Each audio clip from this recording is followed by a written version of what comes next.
Հարգելի գործընկերներ, ինձ թվում է, որ մեր սիրելի դաշնակցական գործընկերները, երբ որ գնում են իրենց գրասենյակ,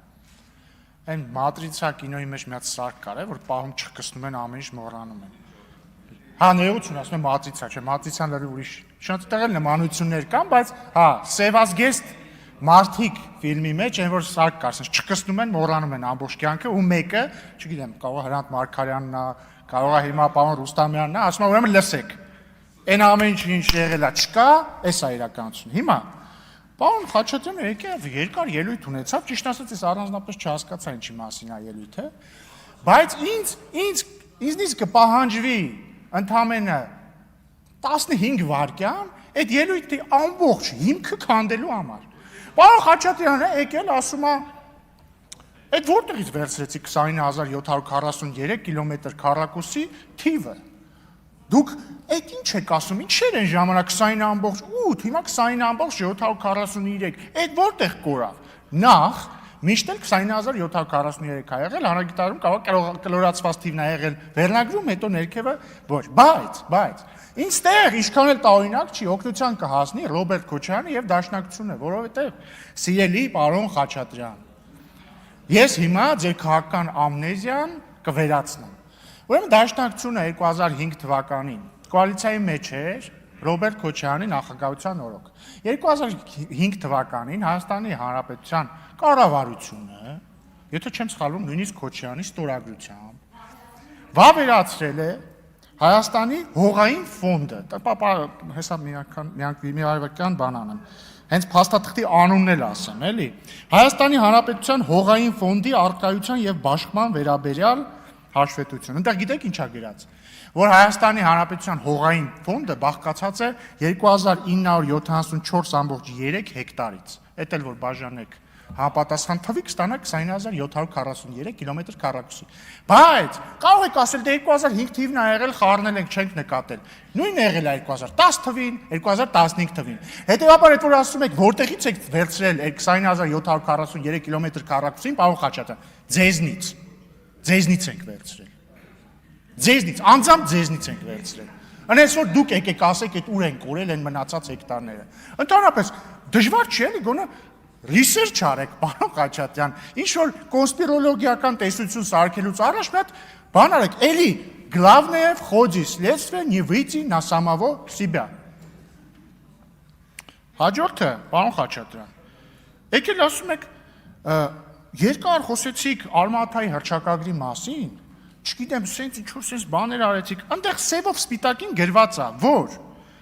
միջ հանրապետական սահմանները, գոյություն ունեցող միջ հանրապետական նկատի ունի խորհրդային հանրապետությունները, դառնում են միջպետական սահմաններ։ Դա նշանակում է այդ պահի գործող ՀԽՍՀ եւ ԱԽՍՀ, մեկը Հայաստանի խորհրդային սոցիալիստական հանրապետությունն է, մյուսը Ադրբեջանի խորհրդային սոցիալիստական հանրապետությունն է։ Այն ինչ սահման ունեն այդ պահին, եւ համապատասխանաբար նաեւ այնտեղ Ղազախստան, Տաջիկստան եւ այլն, այսպես Թուրքմենստան, Ղրղստան, Ուզբեկստան, դառնում են միջպետական սահմաններ, ինչն է այստեղ անհասկանալի։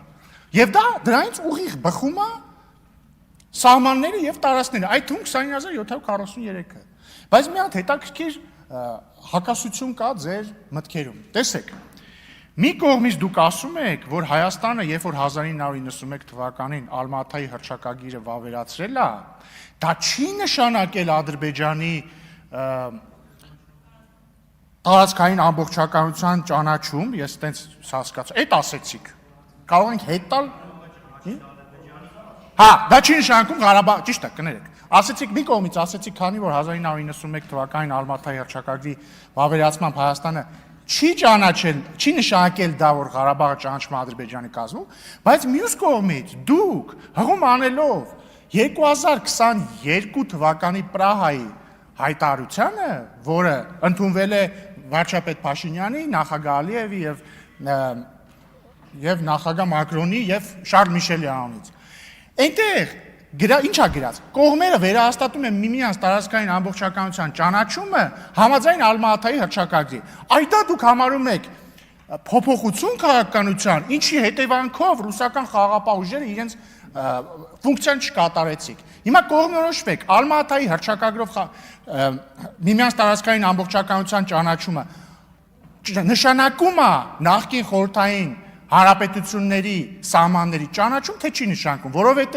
եթե չի նշանակում, նշանակում է դուք կեղծ մեղադրանք եք ձեր տեսանկյունից առաջադրում Փաշինյանին, բայց իրականում իհարկե նշանակում է, բայց դուք էլի կեղծ մեղադրանք եք առաջադրում Փաշինյանին։ Եվ հարգելի գործընկերներ, ավարտելով նաև անդրադառնալով բանին, էլի, ԲՀԿ ձայներին։ Ես կարծում եմ, որ նորից պետքա սկսենք սկզբից, էլի։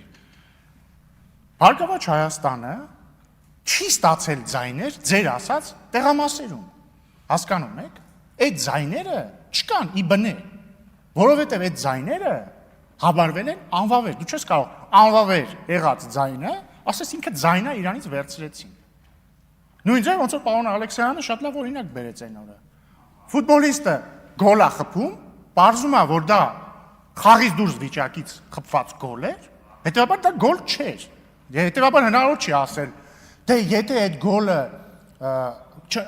հնարավոր է ասել, որ եթե այդ գոլը անվավեր չճանաչվեր, որովհետև խաղից դուրս վիճակում էր, ապա գոլը կհաշվեր։ Այո, բայց ճանաչվել է, չէ՞։ Եվ ընդ որում կենտրոնական ընտրական հանձնաժողովը տվել է հիմնավորումը, թե ինչի է ինքը կարծում, որ այդ տեղամասերի արդյունքները, ավելի շուտ չեղարկումը չի ազդել ընտրությունների արդյունքների վրա։ Ինչի՞։ Որովհետև, օրինակ, եթե այդ չեղարկված ձայները գումարվեին, ներողություն, չգումարվելու դեպքում, ներողություն, եթե այդ ձայները, ինչա տեղի ունեցել, հիմա այդ ձայները գումարվել են անվավերներին և հետևաբար անճշտություններին, ներողություն, անճշտություններին, և կարող է հնչել փաստարկ, դե գիտեք ինչ կա, հետևաբար վավեր ձայները քչացել են, հետևաբար մեր անցնելու հավանականությունը փոքրացել է, բայց հակառակ դեպքում, եթե ուղղակի այդ անվավեր ձայները ուղղակի զրոյացվեին, չգումարվեին անճշտություններին, միևնույն է, արդյունքը լինելու էր նույնը, և հետևաբար արդյունքի վրա չի ազդել, բայց ամենակարևորը, Ժորժ ջան, իսկ կարող եք գաք ստեղ ասեք այդ ինչ զապիսների։ Ժորժ ջան, քյաբաբից ստեղ շատ խոսվեց, էլի։ Այդ ինչ քյաբաբ էր, այդ ձեր ներկայացուցիչները ենթադրաբար որ իրար հետ խոսում էին։ Ինչի էին օրինակ տողատակով ասում քյաբաբ, բան, չեմ ասի, կասեմ քյաբաբ։ Կարող եք բացատրել, խնդրում եմ, եկեք ստեղ բացատրել, ինչպես է ստացվում, որ ձեր աջակիցները կոդային բառ են օգտագործում քյաբաբը, ու ինչի էին վախենում, որ այդ կոդային բառի իրական իմաստը, որ ասեն խնդիրներ են ունենալու։ Կամ տարբեր խոսում ենք Ղարաբաղցի մեր քույրերի եւ եղբայրների իրավունքներից լավ ենք անում։ Կարող եք բացատրել, այդ ինչ ձայնագրություններ, որտեղ ենթադրաբար էլի ձեր թիմի ներկայացուցիչներ իրար մեջ խոսում են մի Ղարաբաղցուց, հայհոյում են իրան, ասում են դա բան է, այդքան բան արեցինք իրանց համար, ինքը մեզ չի ընտրելու։ Այս ինչ տասնյակ, հարյուրավոր ձայնագրություններ են, սիրելի ուժեղ Հայաստան խմբակցություն, որոնցում ենթադրաբար ձեր թիմակիցները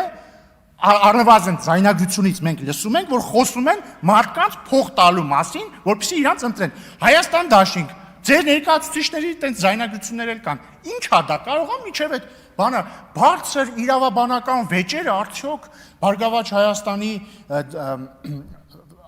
վերաբերյալ արդյունքները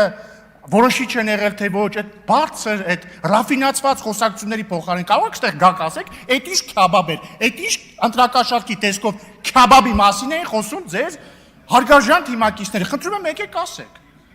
Որովհետև հարգելի գործընկերներ, եթե ձեզ թվում է, որ մենք բարեկիրթ ենք, եւ դա նշանակում է, որ մենք նաեւ լինելու ենք մեղմ, դուք սխալվում եք, մենք շարունակելու ենք լինել բարեկիրթ։ Բայց ոչ ոք երբեք չի մոռացելու, չի մոռանալու այն համակարգված ընտրակաշարքի սխեման,